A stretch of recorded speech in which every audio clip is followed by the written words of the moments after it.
Hello there, beautiful people. So I did a 3 card reading for the full moon, and these are the cards that came up. I'll show you the reading and then we'll go through them one by one, and I'll just briefly explain what some of the conclusions that I come around.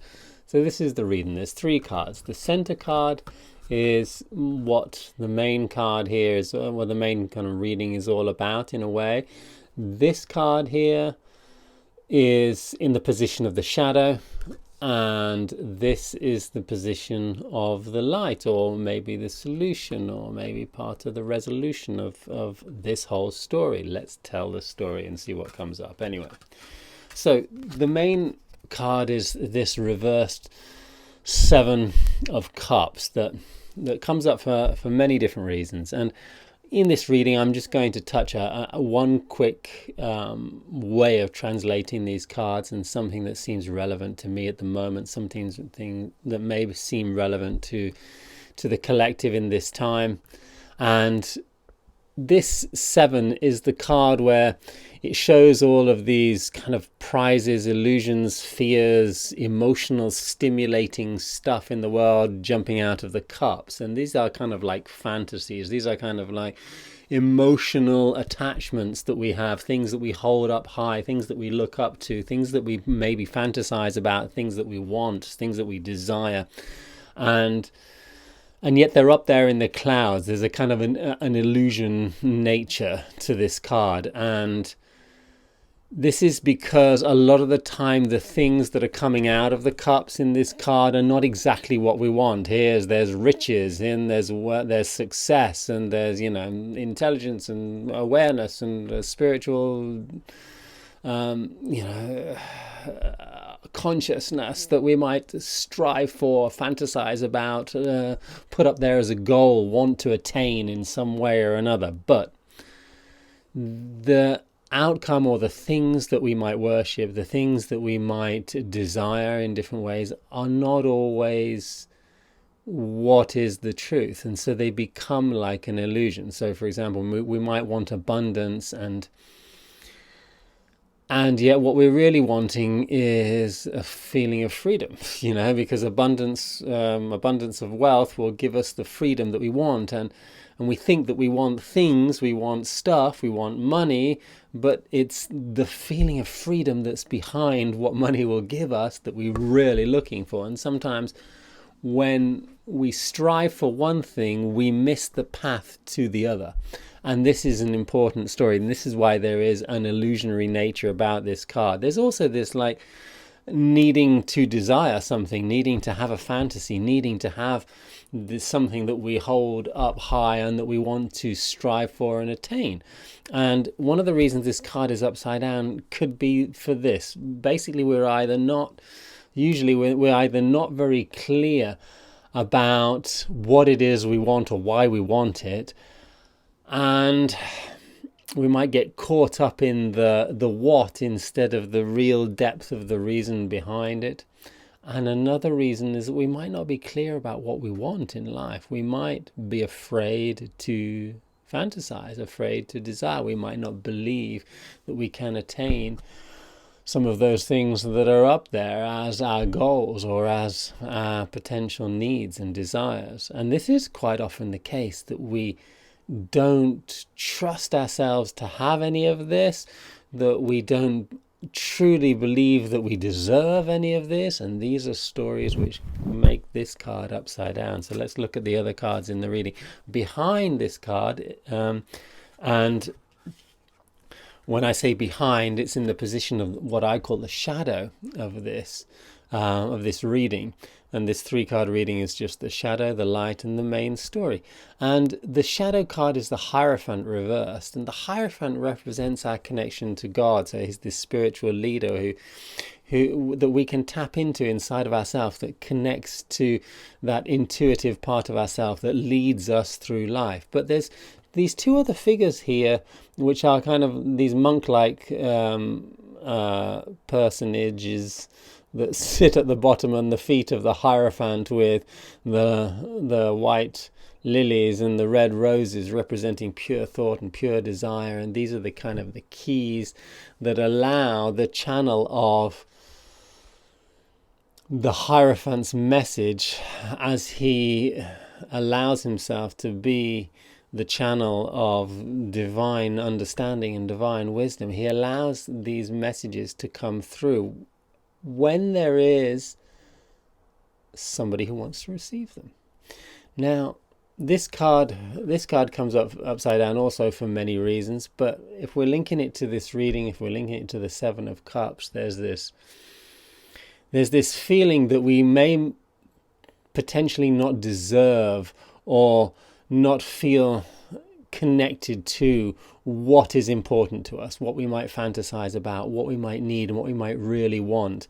And there are always fear stories when the Major Arcana card comes upside down. There's usually fear stories when any of the cards are reversed, because these fears create a certain denial or a certain rejection and a suppression of the lessons that we need to deeply understand and experience that are coming up in our lives. And with the Hierophant reversed, there's this lesson of needing to be that leader, to lead ourselves in order to be that spiritual channel, in order to be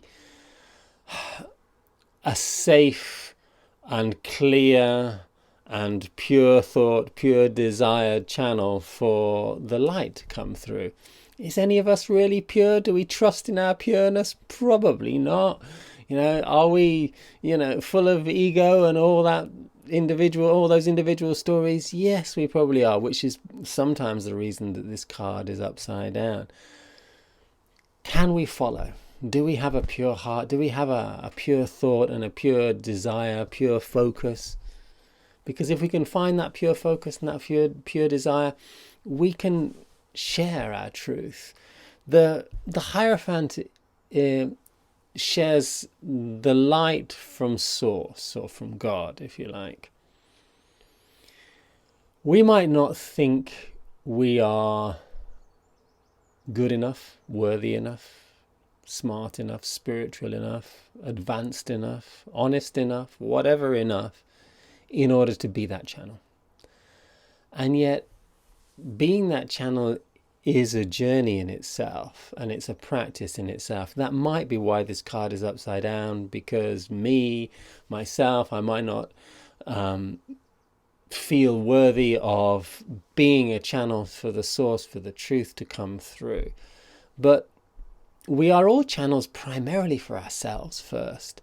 And if we can guide ourselves through life in some way or another, if we can be the listeners, be the ones that want to receive the guidance as well as the channel for that guidance, then we can be that guide for ourselves. And if we have guided ourselves through at least one obstacle, at least one trauma in our lives, at least one story, then we are good enough. We are good enough to share something.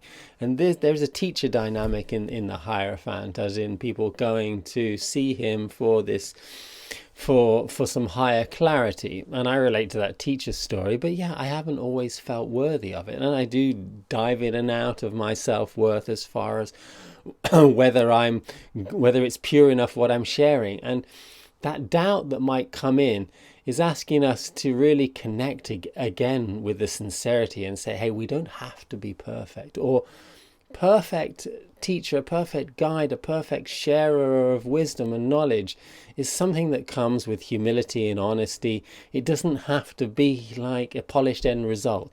It doesn't have to be the highest of the highest truth. It has to just be your truth right here, right now. And we're always worthy of sharing that. We're always worthy of bringing that out into the world. And if we can find that worth and find that confidence enough, then we can create, or we can become this channel that the world needs, even if it's just our experience of overcoming one obstacle, one hurdle in our life that has given us the some wealth, some rich, some success, some ideals, something that's useful for us. And share that, and you will find that if we have received guidance at one time or another, then we know what receiving feels like. And if we have channeled it for ourselves, we can channel it for other people too. The solution, the card in the position of light for this reading is this Three of Pentacles, which is a card of collaboration.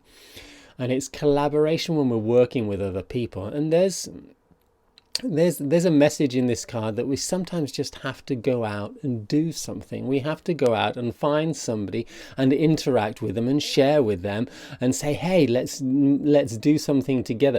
But when we're talking about this card of fantasies and being clear about what are our dreams and what aren't our dreams, and feeling worthy to dream, and all of these stories of self-worth, and I see there's a kind of a theme of self-worth, which there always is in life, in this reading, is we'll find that our self-worth will be boosted when we share with others, when we actually get out there and energetically but physically and actively share something. The most important person in this card is the guy who's actually doing the work and standing on the bench. And so doing the work means going out there and actually making something happen, going out there and acting in a certain way and doing something that will reflect what it is we might desire deep down, that might reflect how we can find a greater sense of self and a greater sense of self-worth, that might reflect